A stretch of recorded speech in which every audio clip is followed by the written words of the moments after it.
한 주간 동안 주의 은혜 가운데 평안하셨습니까? 옆에 사람 인사합시다. 사랑합니다. 축복합니다.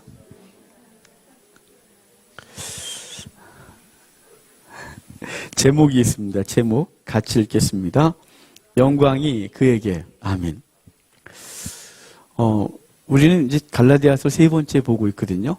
인사말의 오늘 마지막을 볼 텐데요. 사도 바울은 갈라디아 교회에 편지하면서 자신이 하나님의 은혜로 사도가 됐다는 걸 먼저 강조했어요. 그러니까 내 능력도 아니고 사람들에게서 난 것도 아니고 누가 임명해 줘서가 아니라 하나님께서 나를 성도 삼아주시고 사도 삼아주셨다. 은혜로 됐다. 얘기를 했고요. 그러면서 그들에게 말씀했던 게 뭐냐면 은혜와 평강이 있기를 원한다 그랬는데 그 은혜는 하나님께서 주시는 놀라운 은혜, 그 은혜가 있어야 진정한 평강이 있다고 했고요. 그것은 복음이 증거되음으로 이루어졌다고 했어요. 그러면서 오늘 이제 사도 바울은 마지막 인사말의 끝부분을 말씀하시는데요. 그 인사말의 끝부분을 좀 보도록 하겠습니다. 지난주에 복음이 무엇냐 이런 얘기 했거든요. 복음의 정의에 대해서 기억하십니까? 복음은 그리스도와 그가 하신 일이라고 정의해 드렸어요. 복음은 그리스도 자체가 복음이고요. 그럼 구체적으로 뭐냐? 그가 하신 일이죠. 그가 우리의 죄를 짊어지고 우리를 대신하여 죽으심으로 우리 가운데 생명을 주신 것, 그게 복음인 것이에요. 그 복음에 대한 얘기를 했는데요. 그 복음을 더 분명하게 해주는 말씀이 4절이에요. 그 복음을 분명하게 설명하고 있거든요. 우리 4절 다시 한번 읽어봅시다. 그리스도께서 하나님 곧 우리 아버지의 뜻을 따라 이 악한 세대에서 우리를 건지시려고 우리 죄를 대속하기 위하여 자기 몸을 주셨으니 아멘. 바울은 이 복음, 우리를 건지기 위해서 주님께서 하신 것이 있는데 그것은 그리스도께서 자기 몸을 우리를 위하여 주셨다는 거예요. 자기 몸을 주셨다는 거죠. 일반적인 종교들과 기독교는 분명한 차이가 있어요. 일반적인 종교들은요. 신에게 무엇인가를 드려요. 그래서 신에게 무엇인가를 드려 그로부터 무엇인가를 받으려는 게 목적이죠. 그래서 신은 그 당신 자신을 믿는 그들에게 무엇인가를 요구해요. 비록 모든 종교가 인간이 만들었지만요. 하지만 반대로 기독교만 유일하게 신이 우리를 위하여 주세요. 신이 우리를 위하여 자신의 몸을 되어주는 이 엄청난 차이가 있는 거예요. 다른 종교는 헌신을 요구하고요. 몸을 요구하고요. 돈을 요구하고요. 그래서 무엇인가를 받아내려고 하는 게 일반 종교의 특징이에요. 하지만 기독교만은 우리에게 구원을 위하여 무엇인가를 요구한 게 없어요. 너희가 구원받기 위해서, 너희가 천국 가기 위해서 이렇게 해라가 없고 주님은 당신을 내어주신 것으로 그것을 완성하셨고 그 이후에 구원받은 주의 백성들은 어떻게 살아야 되느냐를 얘기를 하죠. 그러니까 일반 종교는 아래에서 위로 올라가서 무엇인가를 얻어내는 거라면 기독교만큼은 위에서부터 아래로 내려와 그 은혜를 공급해 주시고 그 은혜를 받은 사람들이 생명을 얻어 주를 위해 어떻게 살까를 고민하는 종교가 된 거죠. 엄청난 차이인 거예요. 그렇다면 왜 하나님은 인간에게 무엇인가를 요구하지 않고 당신을 내어주시는 방법을 택하셨을까요? 이걸 알기 위해서는 우리 인간이 갖고 있는 죄, 이 죄를 어떻게 없이 할 수 있냐는 방법을 찾아내고 어떻게 이 죄에 대해서 이 죄 문제를 해결할 수 있는지를 생각해 보면 하나님께서 우리에게 요구하는 것이 아니라 당신을 내어줄 수밖에 없는지를 알 수 있어요. 인간은요, 어떤 사람들은 이 죄 문제를 해결하기 위해서 고행이라는 방법을 찾아냈어요. 그래서 금식하고 또 가톨릭에서 계단을 기어 올라다니고 고백성사를 하고 여러 가지 고행의 이야기들을 하면서 그것을 통해서 죄를 해결하려고 하죠. 그래서 주 300년 이후에 콘스탄티누스가 교회를 공인한 이후에 교회는 심각한 고민에 빠져요. 왜냐하면 되게 좋은 사건이잖아요. 박해받던 교회가 황제가 교회를 공적인 종교로 인정한 거예요. 비록 국교가 된 건 390년 정도 됐을 때 됐지만 콘스탄티누스가 교회를 인정한 건 로마의 공식 종교를 인정한 건 그때가 처음이었거든요. 너무 좋잖아요. 그런데 그때부터 교회가 무슨 고민을 했냐면요. 너무 신기한 건요. 죄를 위해 죽을 수 있는 기회를 잃어버렸다는 심각한 고민에 빠져요. 순교가 가장 큰 영광이었거든요. 그래서 종종 예전에 어떤 분이 자기는 순교가 비전이라고 한 사람이 있어요. 제발 그런 소리 하지 말라 그랬어요. 순교가 비전인 사람은 그런 소리를 안 한다고. 순교가 비전인 사람은 오늘을 성도답게 사는 거라고. 근데 순교가 이제 순교할 기회를 잃어버린 거죠. 그래서 초대교회가 한 게 뭐냐면 수도원을 만들었어요. 그래서 자신을 고통 속에 집어넣었죠. 저기 언덕 꼭대기에다가 겨우 올라가서 거기 자기 일 가두고 밧줄로 음식을 공급받고 거기서 철저히 자신을 고통스럽게 하고 자신을 죽이는 거예요. 그것으로 자신의 구원을 완성할 수 있다고 믿었기 때문에 수도원이 많이 생겨났고 고행을 하기 시작했어요. 하지만 우리가 고행을 한다고 해서 죄가 사라지는 게 아니라는 게 제일 큰 문제입니다. 두 번째는요, 죄를 없애려고 했던 게 뭐냐면 선행을 많이 하는 방법이에요. 선행을 많이 하면 그 선행이 우리의 죄를 대신 속할 수 있다고 생각했어요. 예를 들어 죄 하나에 선행 하나 뭐 이런 거죠. 하지만 선행을 죄진 것마다 더 많이 해도 죄를 하나 줬고 선행을 100개 해도 그 죄는 없이 할 수가 없어요. 그것을 대신할 수가 없다는 거죠. 예를 들면 만약에 제 친구가 그 아버지가 돌아가시면서 볼펜을 기념으로 하나 줬다고 칩시다. 그 친구에겐 그 볼펜은 아버지였어요. 근데 제가 잠깐만 빌려줘봐. 그랬다가 잊어버렸어요. 너무 미안하잖아요.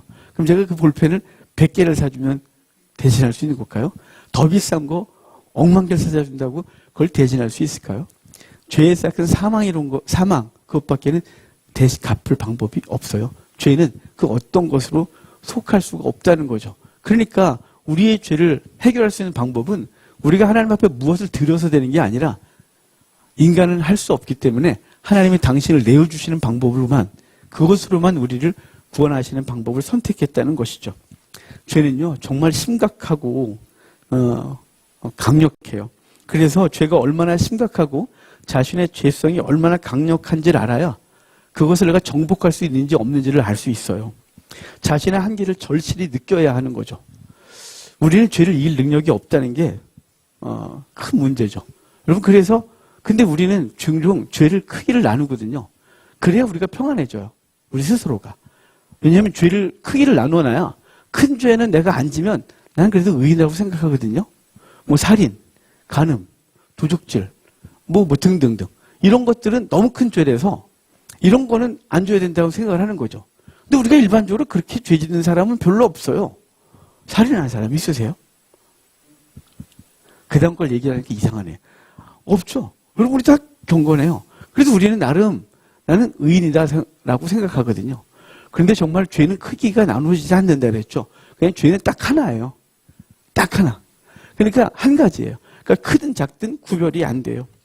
살인이나 도둑질이나 간음이나 이런 걸 하면 심각한 죄책감에 빠지고 이걸 어떻게 해결할 수 있을까 싶어서 통곡하고 하나님 앞에 막 매달리고 용서를 구해요. 그런데요, 자잘구레한 죄라고 느껴지는 거 있죠.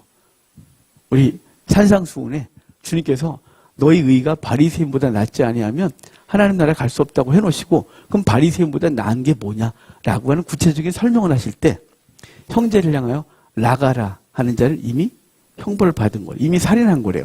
라가 이 말이 무슨 뜻이냐면 바보 같은 게 이런 거죠. 그러니까 형제를 멸시하는 거예요. 그러면 이미 너는 살인했느니라. 구약에는 여인을 범해야 강간이라고 했다. 근데 난 다시 말할게. 너가 여인을 보고 음욕을 품으면 이미 간음하였느니라.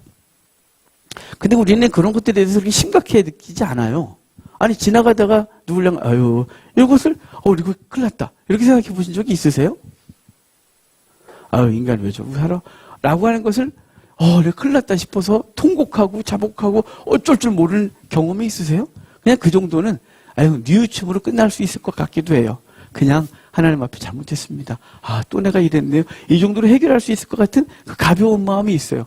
여러분 이게 이렇게 둘로 나눠놔야 우리가 마음이 좀 편해요. 우리 자신은 평안할 수 있지만 사실은 그렇다고 해서 근본적인 죄가 해결된 게 아니에요. 우리는요 반드시 알아야 될 게 있는데 죄는 크고 많고 통제 불능하고 당연히 정복할 수 없고 사실이고 실제하는 거예요. 죄는 먼 데 있지 않아요. 우리 가운데 있는 거죠. 그 죄를 온전히 극복할 수 있는 능력이 우리 가운데 없다는 거예요. 하나님께 대해서는요 불신의 죄가 있고요, 의심하고요, 하나님을 제대로 알지 못하고요, 하나님의 이름을 망령되이 일컫는 죄를 우리가 자주 범해요. 나는 안 하는 것 같다라고 생각하지만 생각해보면 일단 가장 중요한 게 하나님에 대한 무지, 하나님을 의심하는 게 우리 속에 있어요. 그분이 내 삶을 주관한다고 믿지 못하기 때문에 우리는 늘 불안하거든요. 이 죄가 심각한 죄예요. 인간에 대하여는요 10계명 돌판의 두 번째 판이죠. 불효하고요, 살인하고요, 간음하고요, 거짓말하고요, 도둑질하고요, 탐내고요. 이것들은 좀 가볍게 느껴질 수 있겠지만 이것도 우리 속에 있는 무겁고 심각한 죄예요. 근데 늘 중요한 건 이걸 내가 근본적으로 해결을 잘 못한다는 거죠. 이 죄에 대한 대가는 사망이라는 것을 기억하셔야 돼요. 그래서 우리는 그 죄를 해결할 능력이 안 되기 때문에 하나님께서는 아들을 보내주셨고 아들은 우리를 위하여 몸을 주실 수밖에 없다는 거예요. 첫 번째 반드시 기억할 건 뭐냐면 하나님의 아들이 우리를 위하여 자기를 내어주셨다. 이게 오늘 복음의 핵심인 거죠. 그러고 나서 이제 다음 것을 보면 이제 이 예수 그리스도를 믿는 이것으로 구원을 얻었는데 우리는 회개라는 것으로 우리가 하나님 앞에 돌아서거든요. 회개가 히브리어로 슈브 그래요. 슈브라는 히브리어는요, 돌이키다, 돌아서다 이런 뜻인데 이게 근원적인 뜻은 뭐냐면 집을 부숴버리다 이런 뜻이에요. 이 슈브가. 집을 부수는 게 원래 근원적인 뜻이 집을 부순다는 뜻이거든요. 그런데 이게 이제 의미가 어떻게 됐냐면 돌이키다, 돌아서다가 된 거죠. 그러면 회개는 집을 부순다는 게 원뜻이라면 뭘까요? 우리가 그동안 살던 집을 부수는 거예요. 내가 살던 세상 속에서 내 삶을 부셔고요. 내가 가지고 있던 생각과 사상을 부셔내고요. 그리고 내가 행동했던 그 행동들을 부시는 거예요. 부수고 돌아서는 거죠. 그래서 회개는 뭐냐면 내가 그동안 익숙하게 살아가던 삶의 방식들을 내려놓는 거예요. 예수를 믿기 전에 살았던 방식들을 내려놓는 것이 회개인 거예요. 심지어는 그걸 부셔버리는 거죠. 부수고 돌아서는 거예요. 그게 회개인거든요. 그러면 이 회개가 어디로부터 돌이키는 거냐? 당연히 죄로부터 돌이키는 거죠. 죄는 여러분 하도 많이 들었어요. 하말티아라는 히브리어라고. 이 하말티아가 관역을 빗나갔다는 뜻이거든요. 화를 쐈는데 화 빗나간 거예요. 그러면 하나님께서 우리 인생을 시작하게 하실 때, 하나님의 사람을 창조하실 때, 여러분을 이 땅에 태어나게 하셨을 때, 우리를 쐈잖아요, 세상을 향하여. 그 쏜 화살의 목표 지점이 어디냐? 그 타겟이 어디냐면요, 하나님의 영광이에요. 하나님의 영광을 위해 살라고 우리를 보내셨거든요. 근데 우리의 삶이 삐뚤어 나가는 거죠. 영광과 상관없이 관역에서 빗나가고 있는 거예요. 그게 하말티아예요. 우린 본성적으로 그래요. 우리가 교회 안에 있으나 주님의 영광을 위해 산다라고 자신 있게 말할 수 있는 사람이 누가 있을까요? 전 날마다 고백해요. 전 정말 하나님 앞에 온전한 존재가 아니거든요. 이런 고백을 하면 은혜가 안 된다고 하더라고요. 근데 제가 아무리 생각해도 몸부림을 쳐도 저는 제 삶의 유익이 제 살아가는 방식이고, 목회라는 것도 때로는 난 정말 주님 때문에 목회라나? 영혼 한 사람 한 사람 건지는 것이 내 인생의 최대 목표인가 생각해보면 사실은 저는 그렇게 자신 있게 말을 할 수가 없어요. 저는 생계가 되게 중요하거든요. 생계가 해결됐다면 난 지금 목회를 하고 있을까 싶으면 난 사실은 도망갔을지도 몰라요. 너무 힘들고 절 쳐서 복종시키고 제 삶도 하나 짊어지기 힘든데 성도들의 삶을 어깨에 짊어지고 그 삶을 내 삶처럼 눈물로 기도하는 삶은 정말 도망가고 싶을 때가 있어요. 그렇다고 해결이 당장 되면 좋은데 기도를 아무리 해도 삶이 회복되지 않는 걸 보면 나는 무능하구나 싶을 때가 있거든요. 제가 오늘 성도들이 너무 많이 아프다 그랬잖아요. 이럴 때 목사님 이상한 생각을 해요. 내가 기도를 안 해서 아픈가? 그럴 수도 있겠지만 그냥 아픈 거예요.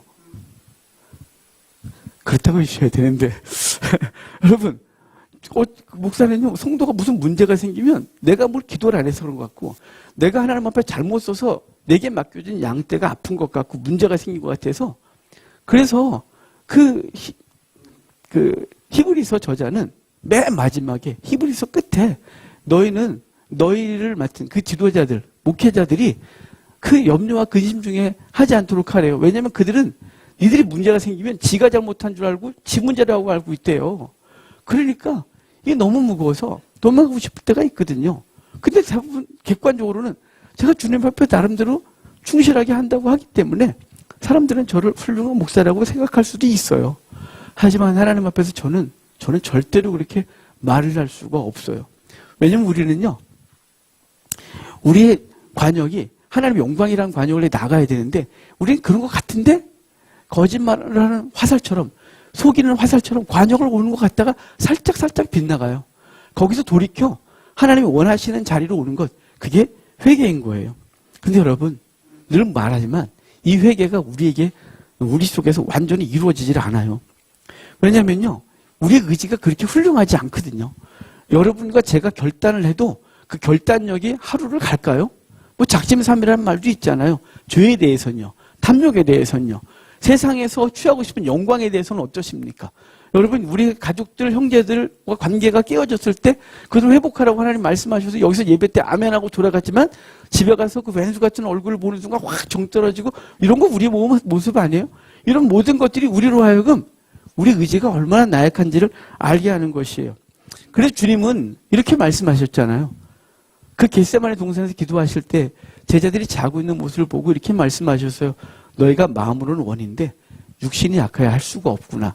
주님이 그렇게 말씀하셨거든요. 근데 그 말씀이 그들에게만 한 걸까요? 우리에게도 마찬가지예요. 우리는요, 죄를 미워하고 혐오하고 싫어하지만 그걸 완전히 극복할 능력이 없다는 게 늘 문제입니다. 그래서 우리는요, 이걸 해결할 능력이 없기 때문에 주님께서 우리에게 당신을 내어주시는 방법밖에는 없었던 거예요.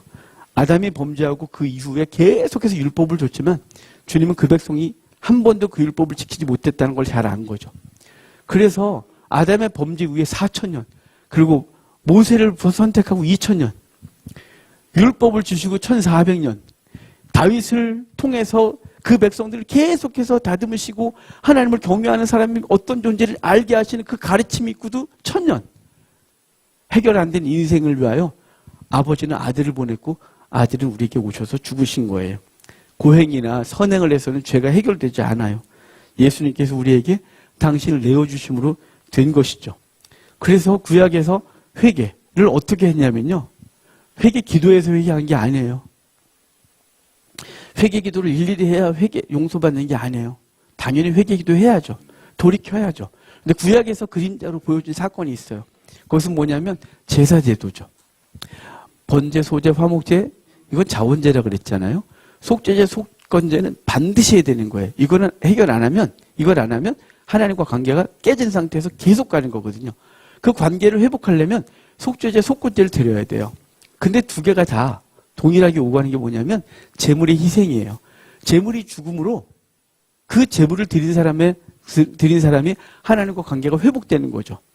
속죄제는요, 하나님과 관계 속에서 깨진 거를 해결하는 제사고요. 속건제는 인간 상호 간에 깨어진 관계를 해결하는 게 속죄제인 거예요. 근데 이 모든 것들을 희생 제물을 통해서 했거든요. 그래서 예수님을 사도 바울은 고린도 후서에서 우리는 화목케 하는 사신으로 왔다가 하고 예수 그리스도를 화목케 하는 제물이라고 그래요. 화목 제물, 이건 뭐냐면요, 하나님과 우리 사이에, 우리와 우리 이웃 사이에 깨어졌던 관계를 회복하는 건 반드시 목숨을 필요로 하고요, 생명을 필요로 하는데 우리가 죽으면 아무것도 해결할 수 없는 거잖아요. 그래서 예수님이 죽어주심으로 그 관계를 회복했다고 하는 것이 회개의 근본적인 것이에요.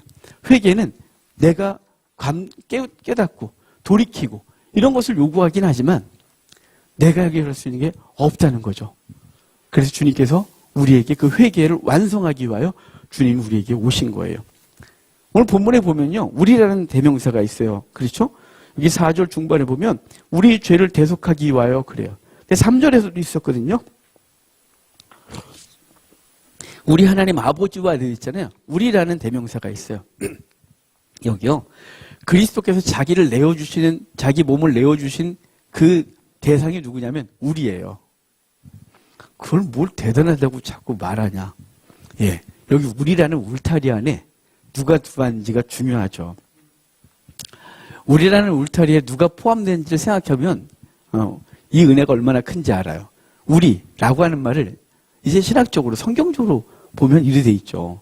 헬라인이나 유대인이나 할레파나 무할레파나 야만인이나 수구디아인이나 종이나 자유인이 차별이 없다. 그래, 우리 안에는 이방인과 유대인의 구별이 없이 다 들어올 수 있어. 다 들어왔지.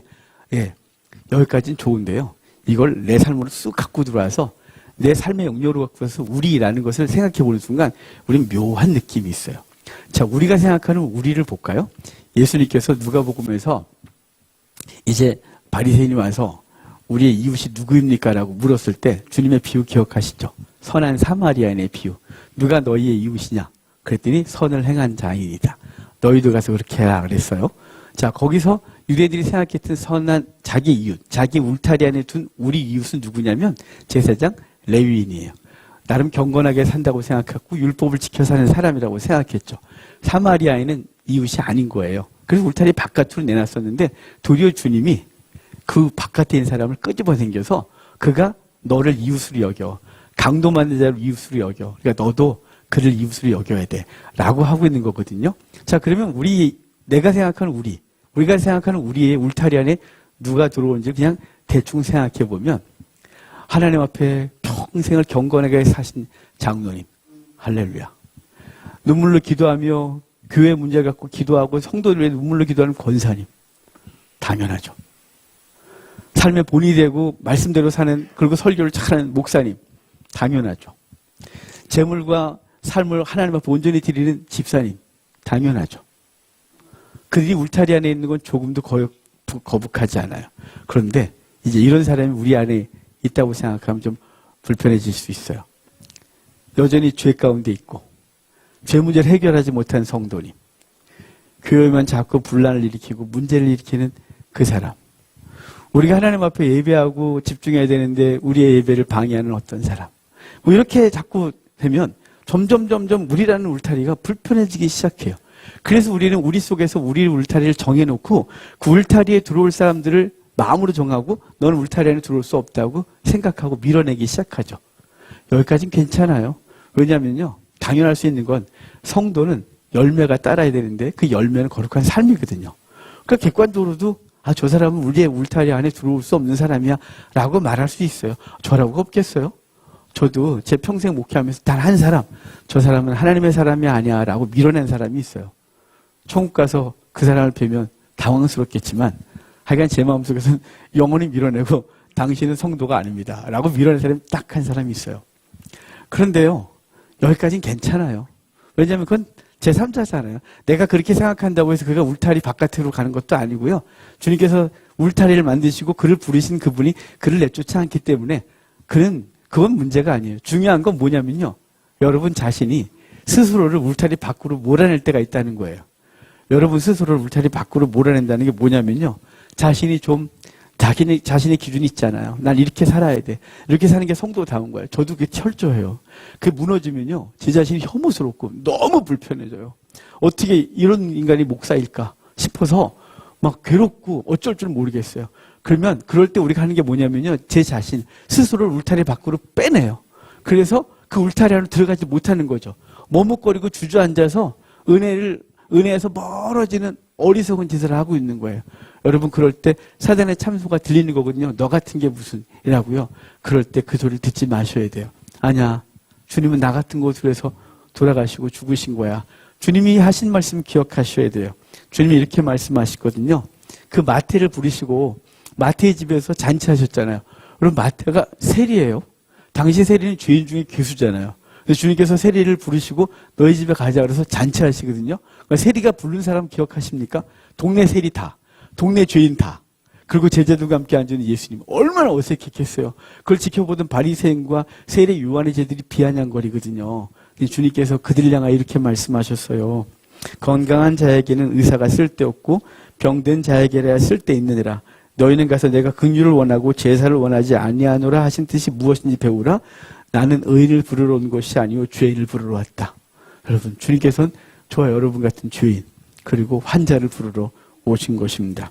그러니까 예수님께서 우리를 부르러 오셨고 우리라는 울타리 안에 우리가 객관적으로 생각하는 그리고 평가하는 그 의인도 있고 우리가 객관적으로 저 사람은 아니야 라고 생각하는 그 사람도 있고 때로는 거룩한 삶을 살 때 나가 있고 거룩한 삶에서 좀 멀어지고 어떤 상황에서 분노하고 화가 나서 막 그 화를 내가 주체할 수 없을 때에도 그때도 날 울타리 바깥으로 내보내시지 않고 그 울타리 안에서 우리를 지키시는 주의 은혜가 있다는 사실을 깨달으면 하나님이 여기 바울이 우리라고 하는 말이 얼마나 놀라운 말씀인지를 기억할 수 있습니다. 여러분 우리가 이 안에 있는데요. 그 울타리 안에 있는 사람의 공통점이 있어요. 울타리 안에 있는 사람의 유일한 공통점. 객관적인 비교 기준이 아니고요. 절대적인 거예요. 그것은 뭐냐면 죄인이라는 거예요. 울타리 안에 있는 사람들은 죄인이에요. 그래서 하나님의 은혜를 받을 자격 있는 자들이 그 은혜를 받아 그 안에 부름받아서 모여져 있는 거예요. 그러니까 저와 여러분은 하나님께서 우리를 부르시거나 그분이 영광 가운데 강림하셔서 그의 나라를 완성하시기 전까진 우리는 여전히 죄성 가운데 있고 죄의 그 영향력 가운데 있어서 끊을래야 끊을 수 없는 우리의 못된 성품이 우리를 주장하고 있다는 사실이에요. 그래서 우리는 싸우는 거죠. 죄성과 싸우는 거예요. 죄와 싸우는 거예요. 종종 이런 사람들이 있어요. 내 안에 사단이 있고 사단이 뭐 자기를 사단 핑계하지 마세요. 이미 마귀는 쫓겨났고요. 우리 안에 뭐가 있냐면 성령님과 우리의 죄성이 싸우는 거예요. 성령께서 우리를 깨닫게 하시고 생각나게 하시고 책망하시고 말씀을 따라 살 것을 권면하세요. 그런데 우리는 끊임없이 싸우죠. 뭐가요? 우리 육적 욕망이 아니라고. 난 이게 더 좋다고. 그래서 갈등하는 거예요. 그래서 로마서에 뭐라 그랬어요? 하나님, 성령께서 우리 속에서 탄식하여 기도한다 그랬잖아요.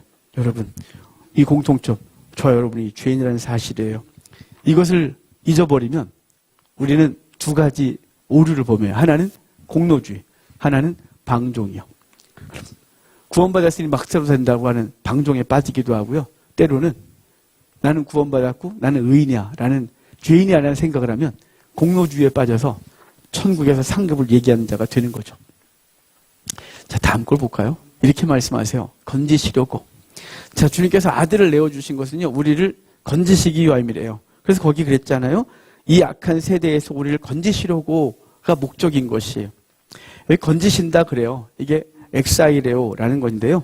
이 건지다, 구하다. 당연히 우리 해석 잘했어요.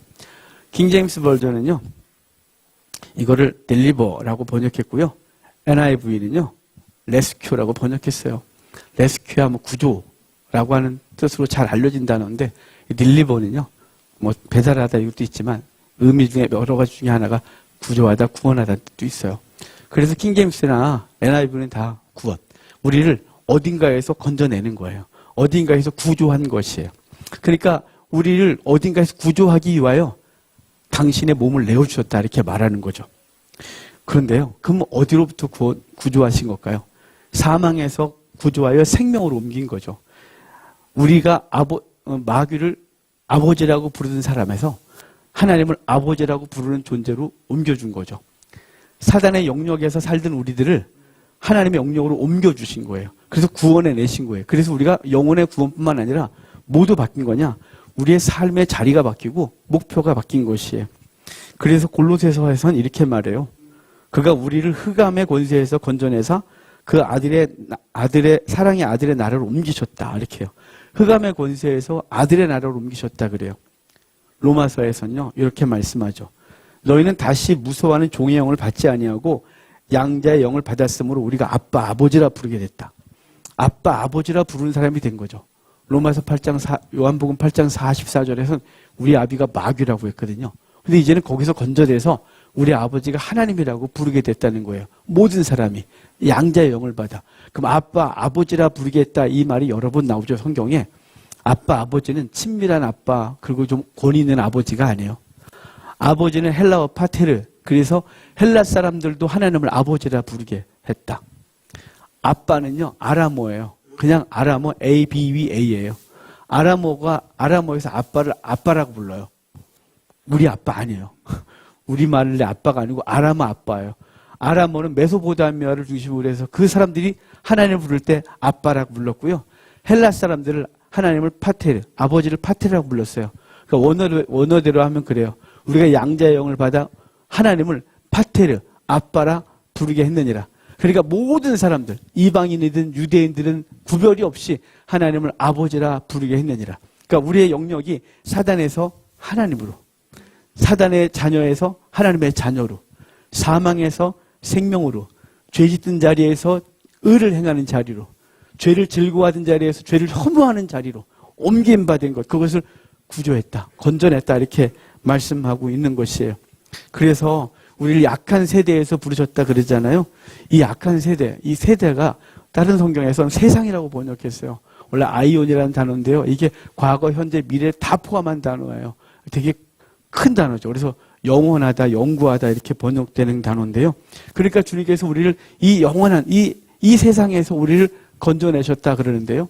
이 세상을 사도 바울은 뭐라 그러냐면 공중이라 그래요. 그래서 공중권세 잡은 사단 그러거든요.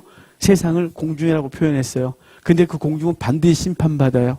요한계시록에 16장 가면 7개의 대접이 다 쏟아지거든요. 그 맨 마지막 대접이 뭐냐면 공중에 쏟아지는 거예요. 사단이 다스리는 세상 죄가 가득한 곳, 그분이 거기서 심판한다는 거죠. 그 심판 가운데서 우리를 건져내신 주의 놀라운 은혜가 있는 것입니다. 여러분, 우리가 여기서 건진받은 건 우리의 삶을 그렇게 살라고 말씀하신 거예요. 여러분, 종종 얼마 전에 어떤 유튜브에서 설교를 듣는데 우연히 어떤 분 설교를 들었어요. 어떤 교회라고 말하면 알 것 같으니까 말하기 그렇고, 그분이 그래요. 합동측인데 합동측 목사님이 이렇게 설교를 하시는 거예요. 예수를 믿으면 구원받는다고 하고 그 구원이 영원하다고 하는 건 이단입니다. 제가 너무 큰 충격을 받아서 대체 무슨 소리야? 들었어요. 예수를 믿으면 구원받고 그 구원은 영원하다라고 하는 건 이단입니다. 그래서 무슨 소리야? 라고 끝까지 들었죠. 끝까지 들었더니 그분이 하시는 말씀이 그거예요. 장로교들이, 자기도 장로교인데 합동측 목사님이시니까 예수를 믿으면 구원받는다고 그 구원은 영원하다고 말하는 것은 거기서 끝난 게 아니고 반드시 바른 삶을 살아야 구원이 완성된다는 거예요. 의도가 뭔지 알 것 같아요. 의도는 분명하죠. 왜냐면요, 예수 그리스도를 믿고 나서 열매가 온전치 않으면 그가 성도인지 아닌지를 구별할 수가 없잖아요. 예수 그리스도를 믿으면 그분이 우리 속에 들어오시고 반드시 우리의 삶을 바꾸시는 거예요. 그래서 결과가 열매를 맺죠. 그래서 열매가 저절로 맺어지는 거라면 오케이. 하지만 이 교회 나와서 거룩한 삶으로 구원을 완성한다는 건 아닌 것이에요. 우리는 완성할 수가 없는 존재예요. 거룩한 행실로, 아니 생각 자체로도 완성할 수가 없어요. 우리의 생각이 천지사방을 돌아다니면서 온갖 잡스러운 생각들과 못된 생각으로 가득한데 어떻게 그 생각까지도 주장하신 하나님 앞에서 우리가 온전하다고 말할 수 있겠어요? 감히요. 여러분 생각해 보셨어요? 아니, 행동을 통제할 수 있습니다. 행동 통제는 가능합니다. 하지만 이놈의 뇌는 통제가 안 됩니다. 그래서 제가 기도하다가도 이상한 생각이 나서 머리를 막 쥐어 흔들어도 그 생각이 떠나질 않을 땐 절망을 해요. 하나님, 어쩜 이렇게 못돼서 기도하다가도 죄를 짓습니까? 기도하다가도 갑자기 그놈이 미워집니까, 주여? 이렇게 생각하는 저는 정말 절망할 수밖에 없는데, 우리가 그것이, 그 행동이 구원을 완성하는 것이 아니라 예수 그리스도의 피가 우리를 구원을 완성하고 그에 따른 삶을 살게 된다는 거예요. 그래서 오늘 갈라디아서가 사도 바울이 쓴 가장 중요한 믿음으로 구원 얻는 이 얘기를 쓰고 있거든요. 그럼 루터는 이렇게 말했어요. 갈라디아서는 제일 좋은 성경이고요. 야고보서는 쓰레기라고. 그거는 성경도 아니라고. 왜냐면 거기 행동을 요구하거든요. 이 두 개가 같이 가야 돼요. 갈라디아서는 기독교 초기에 쓴 거고요. 야고보서는 이미 기독교가 꽉 자리 잡고 로마 세계에 이미 자리 잡은 상태에서 거룩한 성도들이 삶이 없는 것에 대해서 책망하면서 삶을 좀 살라고 말하는 차원에서 하는 것이라서 이 두 개가 같이 가야 돼요. 근데 바울은 갈라디아서에서 이 두 가지 얘기를 다 해요. 앞부분에서 지금 시작하면서 뭐라 그랬어요? 사람으로 말미암은 것도 아니고 사람의 뜻으로 말미암은 것도 아니고 하나님으로 말미암아 사도된 나 바울은 너에게 은혜와 평강이 있을지어다 그랬고, 그리고 우리 하나님 아버지께서 우리를 세상에서 건지시려고 그 아들을 그 세상에 자기 몸을 내어주셨다고 말하는 이 복음이 결정됐고, 그것으로 말하는 바울은 저주에 가서 5장 6장 가면 삶에 대한 강력한 외침이 있어요. 4장에서 너희는 양자가 됐다고 말하거든요. 5장에서 이렇게 말해요. 너네가 이미 복음을 통해 자유함을 얻었다. 하지만 그 자유가 너희를 죄짓지 않도록 해라. 너희가 육신의 욕망을 따라 살지 않도록 해라. 육신의 욕망과 성령의 욕구는 늘 충돌이 일어난다. 육신의 욕구를 따르면 성령의 뜻을 이루지 못하고 성령을 따라 사는 자는 기꺼이 육신의 욕망을 이겨내고 열매를 맺는다 그러는 거예요. 그러니까 우리는 그 싸움을 날마다 싸우는 거예요. 성령의 요구와 육신의 욕망 사이에서 날마다 갈등하는 거죠. 지난주 여러분은 어떠셨어요? 오직 성령의 욕을 따라 사셨습니까? 아니면 때로는 내 육신적 욕구가 성령께서 아니야 라고 말하는 들 이겨내셨습니까? 우리의 삶 속에서 우린 종종 이겨내거든요. 성령까지 이기는 존재예요. 왜냐하면 성령을 인격적으로 대하시거든요. 인격적으로. 다리 뭉개는 분질러버리면 될 걸 그렇게 하지 아니하시고 그냥 권면하시고 참아주시고 기다리세요. 그게 성령님의 문제라니까요. 그냥 확 하셔야 되는데, 근데 우리가 종종 이겨요. 육적 욕망이. 그래서 육적 욕구에 대해서 육의 일은 현저하니 육적인 일이 현저하니 그리고 온갖 더러운 죄를 다 얘기하고 이것은 하나님의 나를 유업으로 받지 못한다. 하지만 성령의 요구는 성령은 분명하다. 성령의 열매 9가지. 사실은 열매가 단수예요. 그 단어가. 그냥 9가지 맛을 얘기할 뿐이죠. 그냥 삶이라는 거예요. 삶이 거룩해지는 것이죠. 그러니까 바울도 삶을 얘기하지 않은 게 아니에요. 그 삶은 무엇에서 오느냐? 하나님의 은혜를 깨달은 사람들이 그 죄와 싸워 이겨내고 얻어지는 것이에요. 그것이 열매라고 말하는 것이죠. 여러분, 그러므로 베드로가 말했던 것을 기억하셔야 돼요. 너희는 택하신 족속의 왕 같은 제사장이요 거룩한 나라라 말씀하시면서 너희는 그 아름다운 덕을 선포하기 위하여 구원받은 자라고 했어요. 사도 바울은 디도에게 편지하면서 이렇게 말했거든요. 너희는 선한 일을 열심히 하는 자기 백성이 되게 하려 하심이라. 선한 일을 열심히 하게 하는 자기 백성이 되게 하려 하셨다는 사실 기억하셔야 돼요. 그러니까 우리를 세상에서 건져냈다 이 말은 우리를 구원했다는 것에서 멈추지 아니하고 그 사단의 영역에, 세상의 영역에, 세상의 요구에 거기에 굴복하는 존재가 아니라 하나님의 요구에 굴복하는 존재, 죄 짓는 자리에서 죄 안 짓고 거룩한 삶을 사는 존재로 끄집어내서 영역을 달리했다는 사실을 분명히 말씀하고 있는 거예요. 그리고 이 모든 것은 하나님 아버지의 뜻을 따라 된 것이라 그래요. 여러분, 우리가 언제 난 구원받겠다고 작정하신 적이 있으세요? 우리는요 그럴 존재가 못 돼요. 난 그래도 내가 교회 가고 싶어서 갔는데요. 예, 감사하죠. 그런데요, 인간은 근원적으로 죽은 존재예요. 아담과 하와가 범죄하고 에덴에서 쫓겨났잖아요. 쫓겨난 걸 죽었다 그래요. 성경에선 이 육신이 죽은 걸 죽는다고 안 했다 그랬죠. 육신이 죽는 게 죽은 게 아니라 단절을 죽었다 그래요. 하나님과 관계가 단절된 걸 죽었다 그러거든요. 에덴 장소에서 쫓겨남으로 인간은 죽은 거예요. 그래서 절대자를 찾는 본성이 남아있지만 종교성이 남아있어서 종교를 만들지만 온전하게 하나님을 찾지 못해요. 그래서 우상 만들어 놓고 그 앞에 절하는 거죠. 그래서 더듬어 찾는데 그래요. 인간이, 인류를. 더듬어 찾아서 찾은 종교가 이상한 걸 만들어내는 거죠.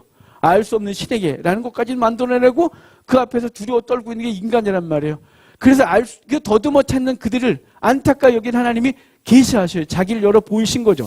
예수 그리스도를 보내시고 예수 그리스도가 우리를 죽으신 것을 믿기만 하면 구원을 얻게 하신 놀라운 은혜를 허락하신 거예요. 자기의 뜻을 따라, 아버지의 뜻을 따라 된 것이에요. 그러니까 이것은 성경 여러 곳에서 말씀하셨죠. 베드로가 주를 그리스도로 살아계신 하나님의 아들이십니다라고 말할 때 바요나 시몬아 이걸 내게 알게 하는 혈육이 아니로 하늘에 계신 내 아버지다 이렇게 말씀했어요. 그 외에도 아주 여러 군데에서 그렇게 말씀하신 것으로 우리는 그렇게 보죠. 주님께서도 또 요한복음 5장에 베데스다 연못가에 있는 38년 된 병자를 고치시고 나서 사람들이 막 논쟁이 벌어질 때 주님께서 그렇게 말씀하셨어요. 나는 나의 뜻대로 하려 하지 아니하고 나를 보내신 이의 뜻대로 하려 함이라. 주님도 아버지의 뜻대로 하고 주님이 말씀하신 것은 아버지가 말씀하신 거라고 말씀하셔서 예수 그리스도까지도 아버지의 뜻을 따라 하는 것이라고 말했어요. 이 구원사역 아버지의 뜻을 따라 이렇게 이루어지고 있다는 것이죠. 얼마나 놀랍습니까? 창조자 하나님이 저와 여러분을 기억하고 있다는 사실은 얼마나 놀라워요. 전능하신 하나님이 나를 기억하고 계시고 창조전부터 선택하셔서 구원하시고 완성하신다는 것은 그 착한 일을 시작하신 그분이 그리스도 예수의 날까지 완성하신다는 이 놀라운 사실은 정말 우리를 흥분하게 하고 감사할 수밖에 없게 해요. 그래서 결론이 5절이에요. 인사말의 5절 한번 읽어볼까요? 영광이 그에게 세세토록 있을지어다. 아멘. 은혜와 평강을 주시고 그것을 복음을 통하여 우리에게 주셨는데 그 복음은 예수 그리스도가 자기를 내어주심으로 세상에서 우리를 건져서 하나님의 자녀가 되는 놀라운 은혜를 입게 한 것.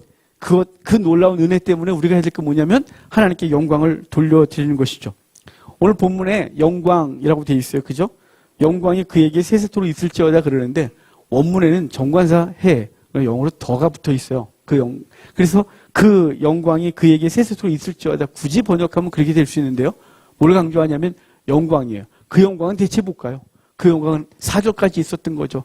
주님이 영광 받으셔야 될 이유가 뭐냐면 아버지가 아들을 내어주시고 아들은 우리를 위해 죽으셔서 우리를 구원해내셔서 생명 주셔서 그분이 영광 받아 마땅하다는 거예요. 그래서 그 영광이 그에게 세세토록 있을지어다 라고 노래하고 있는 거예요.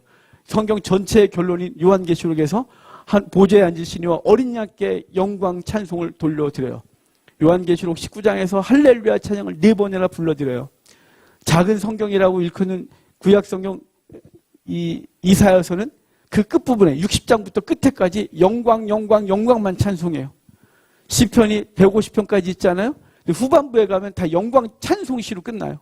하나님이 우리를 구원하신 그 놀라운 은혜를 찬송하는 것이 결론인 거예요. 그래서 저와 여러분은 주 앞에 가서 우리 주를 찬송할 거예요. 어떻게 해요? 나를 구원하신 하나님 찬송 받으소서 이렇게 고백할 거예요. 그리고 우리는 그분의 나라에서 그거 하기 전에 이 땅에서 지금 영광을 돌리고 계신 거예요. 삶으로 영광을 돌리는 거죠. 찬송하게 하려 하심이라 이 말은 노래를 잘하는 걸까요? 당연하지만 그건 그거고 우리에게 중요한 건 찬송의 삶이에요. 하나님을 영화롭게 하고 하나님을 기뻐하고 하나님께 감사하고 그 고백에 넘치는 삶, 그게 하나님을 찬송하는 삶인 거예요.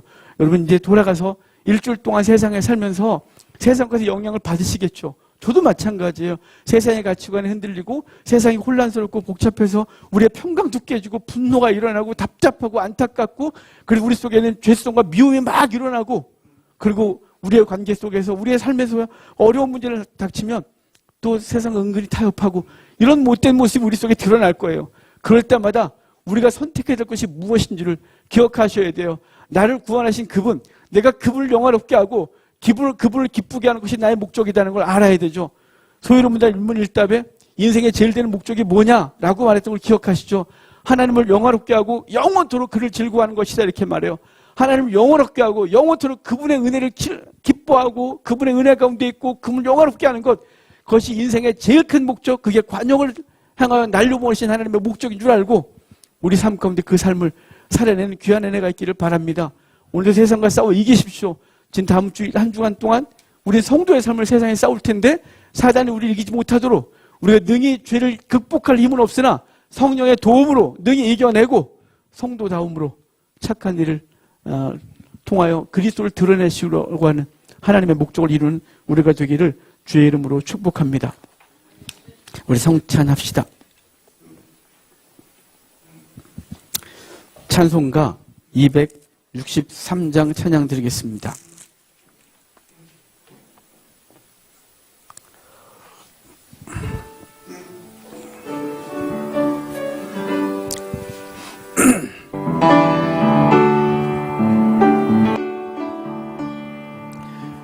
이 세상 험하고 나 비록 약하나 늘 기로 힘쓰면 큰 권능 얻겠네. 주의 은혜로 대속받아서 피와 같이 붉은 죄는 같이 이겠네. 주님의 권능은 한없이 크오니 돌 같은 내 마음 곧 놓여주소. 아멘. 주의 은혜로 대속받아서 피와 같이 붉은 죄는 같이 이겠네. 내 마음이 약하여 늘 넘어지오니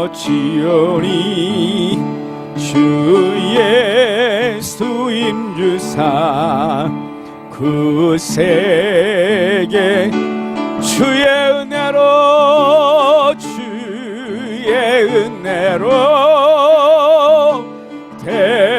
대속받아서 아멘.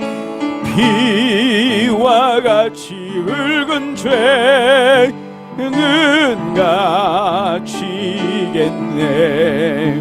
죄사함 받으는 새 사람 되어서 주 앞에 서는 날 늘 참 아멘. 주의 은혜로 받아서 비와 같이 붉은 죄는 갚히겠네. 아멘.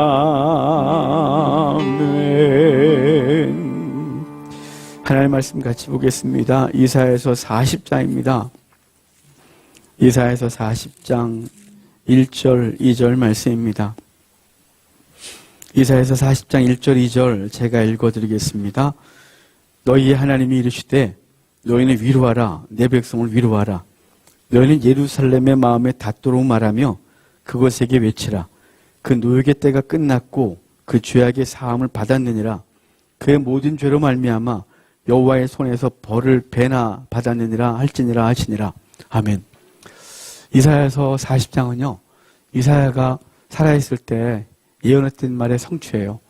사도 이사야는 이스라엘의 죄를 보고 심판을 예언했고 바벨론 포로로 끌려갈 걸 예언했어요. 거기서 끝난 것이 아니라 이제 후에 150년 정도 뒤에 고레스가 와서 바벨론에서 이스라엘 백성을 보낼 걸 말씀하시는 장면인데요. 그때 이렇게 말해요. 너희는 위로하라. 내 백성을 위로하라. 뭐라고 위로할까요? 복역의 때가 끝났다고 해라. 너희 죄가 사함받았다고 외쳐라. 이렇게 말씀하고 있는 거예요. 이제 예수 그리스도가 이 땅에 오셔서 위로의 메시지를 전했죠. 회개하라. 천국이 가까이 왔느니라. 우리 보고 너희가 구원을 완성하라가 아니고요. 거기서 천국은 예수 그리스도예요. 회개하라. 천국이 이미 왔느니라. 그분을 영접하는 순간 우리가 심판해서 구원으로 옮긴 바 된 놀라운 은혜를 입는 거죠. 주님은 우리를 구원을 완성하셨어요. 그것은 당신의 피를 흘리시고 우리에게 내어주심으로 그것을 받아들인 자마다 구원을 얻게 하시겠다고 하는 약속을 성취하셨습니다. 오늘 성찬을 대하면서 우리에게 진정한 위로, 이 땅에선 진정한 위로가 없죠. 잠시 위로 받았다가 사라지고 즐겁다가 사라지는 한계가 있는 것인데 주님이 우리의 영혼을 구원하시고 영원한 천국을 인도하신 그 진정한 위로가 우리 속에 있다는 사실을 깨닫고 그것이 예수 그리스도의 십자가로 말미암아 주어졌다는 사실에 감사하고 성찬을 다하면서 이제 또 한 주간 동안 그래 그 은혜 가지고 나도 살리라. 나도 누군가를 위로하고 붙들어 주겠다. 이런 마음으로 한 주간 사는 귀한 복이 있기를 주의 이름으로 축복합니다. 우리 성찬기를 엽시다. 매번 설명드리지만 다시 기억하고 그리스도의 은혜를 기억합시다. 떡을 구울 때 누룩을 넣지 않도록 했습니다. 그 누룩을 넣지 않은 것은 예수님이 죄가 없이 이 땅에 오신 것을 의미합니다. 이것을 구울 때 구멍을 많이 뚫게 했습니다. 이 구멍을 많이 뚫게 한 것은 예수 그리스도가 십자가에서 못 박히시고 옆구리가 찔린 것을 의미합니다. 구울 때 이쁘고 예쁘게 굽지 않았습니다. 깔끔하게 굽지 않고 거뭇거뭇하게 구웠습니다. 이것은 예수 그리스도가 이 땅에 흠모할 것이 하나도 없이 왕가에서 태어나거나 귀족이 아니라 낮고 천하게 태어나시고 낮고 천한 사람들의 삶을 체휼하시고 우리를 대신하신 예수 그리스도를 의미합니다. 이것을 먹을 때 막 뜯어 먹는 것이 아니라 주인이 손님에게 가장이 가족에게 뜯어주게 하셨습니다. 이것은 예수님께서 사단에게 지고 찢김 받은 것이 아니라 그분이 저와 여러분의 당신의 몸을 찢어주신 것을 의미합니다. 오늘 이 성찬을 대하면서 죄 없으신 예수 그리스도가 이 땅 가운데 낮고 천하게 오셔서 우리의 삶을 이해하시고 그 절망과 상황을 다 아신 주님이 당신을 내어주셔서 구원하신 그 은혜를 기억하는 시간 되길 바랍니다.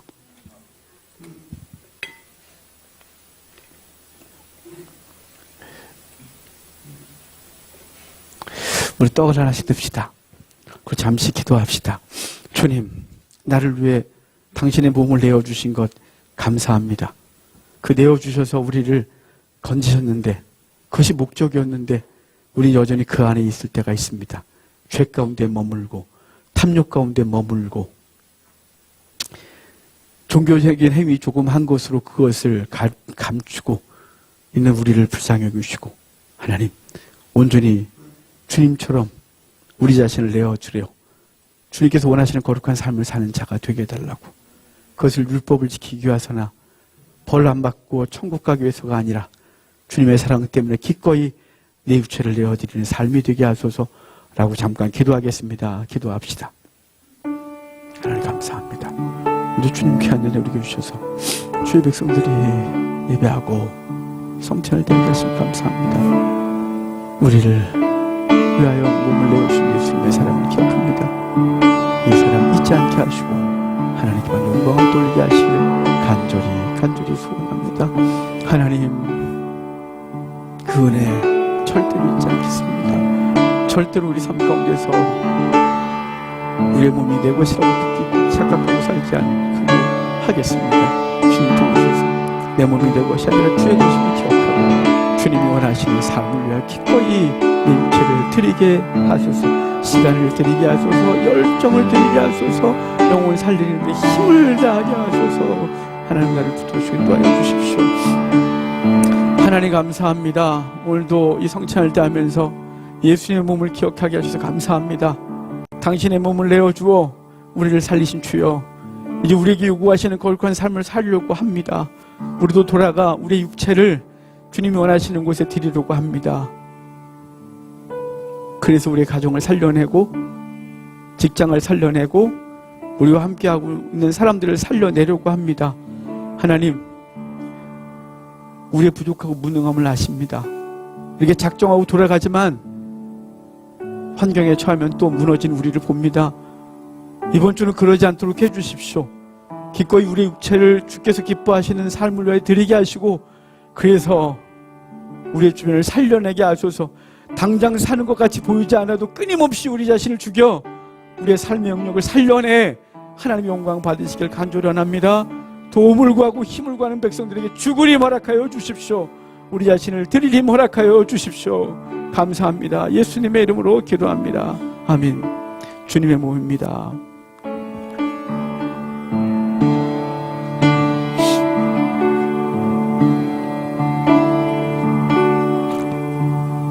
주님께서 십자가에서 물과 피를 다 쏟으셨습니다. 그것은 저와 여러분의 죄를 씻고 생명 주시기 위함입니다. 이미 잘 압니다. 여러분, 그런데 우리는 생명 살아나는 것을 멈추고 우리 주변을 살려내는 일에 그렇게 힘을 다하지 않습니다. 우리의 진액을 다 뽑아내고 죽을 정도로 힘을 다합시다. 그러면 살아납니다. 우리 믿음의 선진들이 그 일을 하셨고, 이 땅에 피 흘린 선교사들이 그렇게 하셨고, 누군가가 우리의 삶을 위하여 눈물로 기도하고 있고, 그래서 우리가 살아나고 있습니다. 이제 우리가 그 역할을 할 차례입니다. 예수님이 나를 위해 흘리신 이 물과 피, 이제 우리도 돌아가서 우리의 진액을 뽑아내 영혼들을 살려내기를 다짐합시다.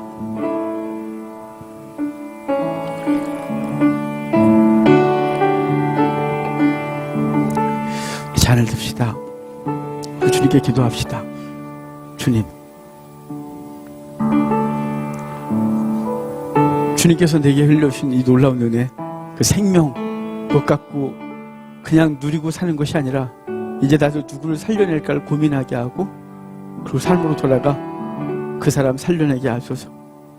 여러분 생각 속에 지금 떠오른 사람, 그 사람 살려내라는 뜻으로 알고 기도하십시오. 그리고 돌아가 조금이라도 행동을 취하십시오. 살려내십시오. 힘들고 어렵고, 그리고 생각만 해도 내 몸이 안 움직여도 주님께 구하십시오. 주님, 주님께서 하늘 버리시고 이 땅에 오셔서 십자가이신 그 마음 내게 허락하시고, 그래서 나도 내 삶의 자리를 박차고 일어나 그 영혼에게 가서 내 생명을 드리는 삶이 되게 해달라고, 그래서 그도 살리게 해달라고, 그도 살려 천국 백성 되게 해달라고 잠깐 기도하겠습니다. 기도합시다. 하나님, 해를 주십시오. 여전히 우리는 의인이고, 여전히 우리는 거룩하고, 여전히 우리는 종교인의 자세에서 벗어나지 못하고 때가 있습니다. 내가 얼마나 추하며, 내가 얼마나 더럽고, 내가 얼마나 무능한지 인정하기가 쉽지가 않습니다. 주님, 우리의 그 무능, 우리의 부패, 우리의 죄성을 깨닫게 하시고, 그럼에도 불구하고 나를 살리신 주의 은혜 감사하고, 그래서 내 삶에 돌아가 끔찍한 게 싫어하고, 보기도 싫고, 관계하기 싫고, 이름만 부르고 무섭고, 그런 사람을 위하여 내가 어떻게 할까요? 주님께 묻고 감동 주시는 대로 행하여 그 영혼도 살려내는 우리가 되게 하소서. 그 삶을 위해 힘 주십시오. 기꺼이 감당하는 힘 허락하여 주십시오. 주님 붙들어 주십시오. 하나님 감사합니다. 나 같은 것 위하여 당신의 모든 걸 쏟아주셔서 감사합니다. 그 은혜 날마다 감사하지만 이제 너가 그 삶을 살아라 그러면 주저하고 불편하고 어쩔 줄 모르겠습니다.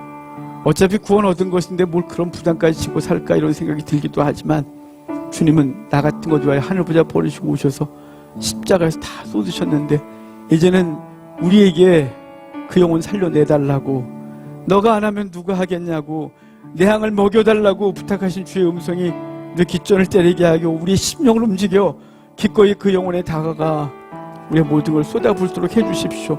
근데 주님, 우리의 힘으로는 안 됩니다. 우리가 얼마나 못되는지 주님 아시지 않습니까? 우리가 얼마나 종교성이 강하고 종교적으로는 이미 훌륭해서 나는 의인이라고 생각하는데, 그런데 그럴 힘은 내겐 없습니다. 하나님 도와주십시오. 몸부림치겠습니다. 애쓰겠습니다. 마음 쓰겠습니다. 주님께 도와주셔서 힘주시고, 그리고 관계가 회복되어지고 그 영혼도 살려내 천국 백성 되게 하셔서 훗날 천국에서 함께 주를 찬송하는 놀라운 은혜가 우리에게 있게 해주십시오. 주님 돌아가겠습니다. 힘주십시오. 주그림 주십시오. 그 영혼 끌어안을 마음 허락해 주십시오. 감사합니다. 예수님의 이름으로 기도합니다. 아멘. 주님의 빕니다.